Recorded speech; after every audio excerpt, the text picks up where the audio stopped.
प्रिय श्रद्धालुओं, जय श्री कृष्णा, जय श्री राम, जय श्री राधे राधे, जय श्री महाकाल। इस प्रवचन में आपको श्रवण कराएंगे सावित्री धर्मराज के प्रश्नोत्तर। सावित्री को वरदान। भगवान नारायण कहते हैं, नारद सावित्री के वचन सुनकर यमराज के मन में बड़ा आश्चर्य हुआ। वे हंसकर प्राणियों के कर्म विपाक कहने के लिए उद्यत हो गए। धर्मराज ने कहा, बस से अभी तुम हो तो बहुत छोटी सी वयस की बालिका, किंतु तुम्हें पूर्ण विद्वानों, ज्ञानियों और योगियों से भी बढ़कर ज्ञान प्राप्त है। पुत्री भगवती सावित्री के वरदान से तुम्हारा जन्म हुआ है। तुम उन देवी की कला हो। राजा ने तपस्या के प्रभाव से तुम जैसी कन्या रत्न को प्राप्त किया है।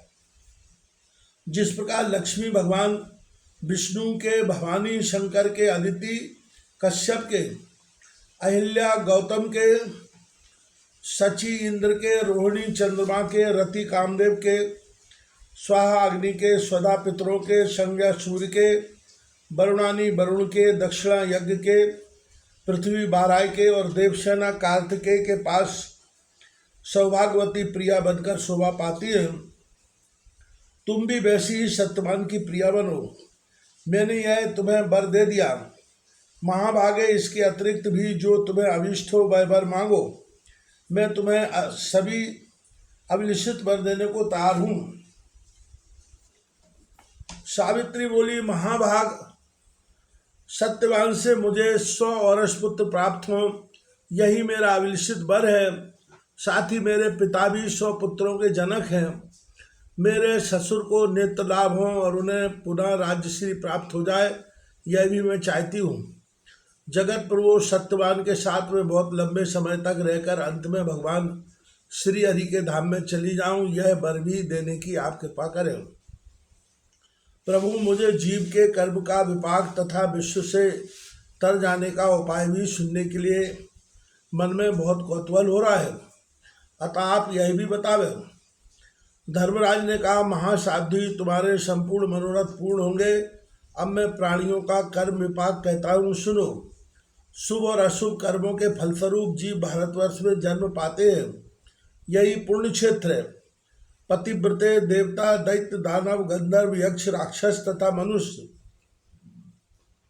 ये सभी कर्म के अधिकारी हैं। केवल पशु आदि जीवों को ही कर्म का अधिकारी नहीं कह सकते। उत्तम कर्म करने वाले प्राणी संपूर्ण योनियों में जन्म पाकर उसके फल भोगते हैं। शुभाशुभ कर्म फल भोगने का स्थान स्वर्ग और नरक निश्चित है। कर्म की विशेषता से प्राणी समस्त योनियों में चक्कर काटते रहते हैं। उन्हें पूर्व जन्म का उपार्जित किया हुआ कभी शुभ फल मिलता है और कभी अशुभ। शुभ कर्म के प्रभाव से प्राणी स्वर्गलोक में जाता है। अशुभ कर्म से नरक में भटकने के कारण बन जाते हैं। कर्म के निश्चेष हो जाने पर प्राणी के हृदय में भक्ति उत्पन्न होती है।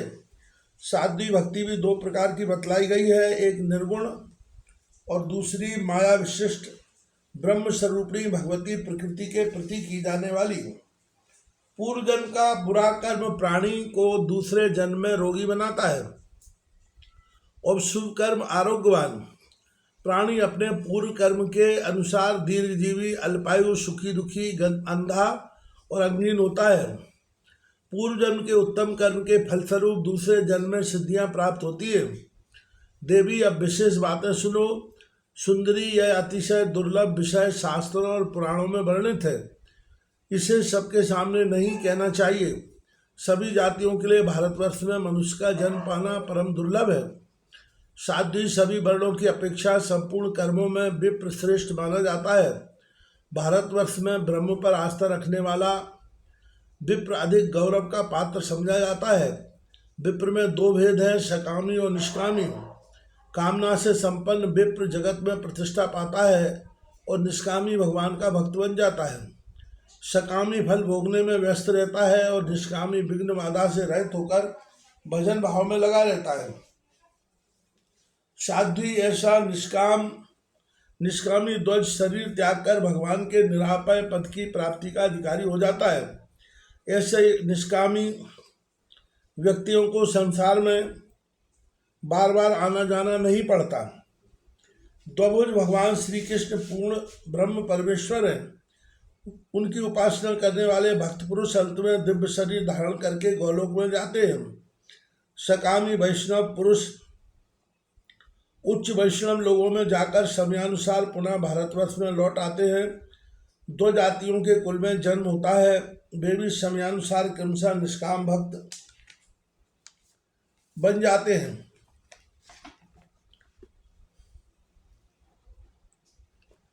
और मेरे द्वारा उन्हें निर्मल भक्ति भी सुलभ हो सकती है।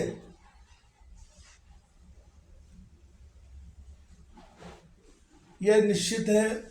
सकाम विप्र एवं वैष्णव जन बहुत जन्मों में भी विष्णु भक्ति से रहित होने के कारण विशुद्ध बुद्धि नहीं पा सकते। साध्वी जो तीर्थ स्थान में रहकर सदा तपस्या करते हैं, वे दुज ब्रह्मा के लोक में जाते हैं। उन्हें पुनः भारतवर्ष में आना पड़ता है। जो तीर्थों में अथवा कहीं अन्यत्र भी रहकर सदा अपने कर्तव्य कार्यों में संलग्न रहते हैं, उन्हें शरीर त्यागने पर सत्यलोक प्राप्त होता है। वे समयानुसार पुनः भारतवर्ष में जन्म पाते हैं। अपने धर्म में निरत रहकर सूर्य की उपासना करने वाले विप्र सूर्यलोक में जाते हैं, फिर उन्हें लौटकर भारतवर्ष में आना पड़ता है। जो धर्मात्मा पुरुष निष्काम भाव से मूल प्रकृति भगवती जगदम्बा की उपासना करते हैं, वे दिव्य मणिद्वीप लोक में जाते हैं और आने जाने की परिस्थिति पुनः उनके सामने नहीं आ सकती। अपने धर्म से विचलित न होने वाले शिव शक्ति और गणपति के उपासक व्यक्ति तत् देवताओं के धामों में जाते हैं तथा निश्चित अवधि के पश्चात पुनः भारतवर्ष में लौट आते हैं। साध्वी अन्य देवताओं की उपासना करने वाले स्वधर्म परायण विप्र विभिन्न लोकों में जाते हैं, किंतु उन्हें पुनः भारतवर्ष में जन्म लेना पड़ता है। भगवान श्री हरि की उपासना करने वाले अपने धर्म में निरत निष्काम ध्वज भक्ति के प्रभाव से भगवान के परम धाम में चले जाते हैं। जो अपने धर्म का पालन नहीं करते, वे आचारहीन काम लोलुप लोग अवश्य ही नरक में जाते हैं। चारों ही वर्ण अपने धर्म में कटिबद्ध रहने पर ही शुभ कर्म का फल भोगने के अधिकारी होते हैं। जो अपना कर्तव्य कर्म नहीं करते, वे अवश्य नरक में जाते हैं। कर्म का फल भोगने के लिए वे भारतवर्ष में नहीं आ सकते, अतएव चारों वर्णों के लिए अपने धर्म का पालन करना अत्यंत आवश्यक है। अपने धर्म में संलग्न रहने वाले विप्र स्वधर्म निरत विप्र को अपनी कन्या देने के फलस्वरूप चंद्रलोक को जाते हैं। साध्वी यदि कन्या को अलंकृत करके दान में दिव्य दिया जाए तो उससे दोगुना फल प्राप्त होता है। उन साधु पुरुषों में यदि कामना हो तब तो वे चंद्रमा के लोक में जाते हैं। निष्काम भाव से दान करें तो वे भगवान विष्णु के परम धाम में पहुंच जाते हैं। गब्ब दूध चांदी सुवर्ण वस्त्र घृत फल और जल विप्रों को देने वाले पुण्यात्मा पुरुष चंद्रलोक में जाते हैं। साध्वी एक मनवंतर तक वे वहाँ शुद्धापूर्वक निवास करते हैं। उस दान के प्रभाव से उन्हें सर्वोत्तम स्थान में निवास प्राप्त होता है। पतिव्रते पवित्र विप्र को स्वर्ण गौ और ताम्र आदि द्रव्य का दान करने वाले सत्पुरुष सूर्यलोक में जाते हैं। वे भाव बाधा से शून्य हो उस विस्तृत लोक में सुदीर्घ काल तक वास करते हैं।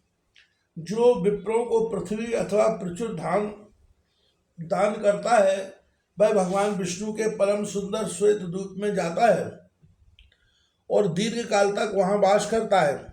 मुने वह पुण्यवान पुरुष भगवान के उस विशाल लोक में विपुल वास प्राप्त करता है। भक्तिपूर्वक विप्र को ग्रहदान करने वाले पुरुष भगवान विष्णु के सुखदायी लोक में दीर्घकाल के लिए प्रस्थान करते हैं। भगवान श्री हरि का वह विशाल लोक महान श्रेष्ठ है।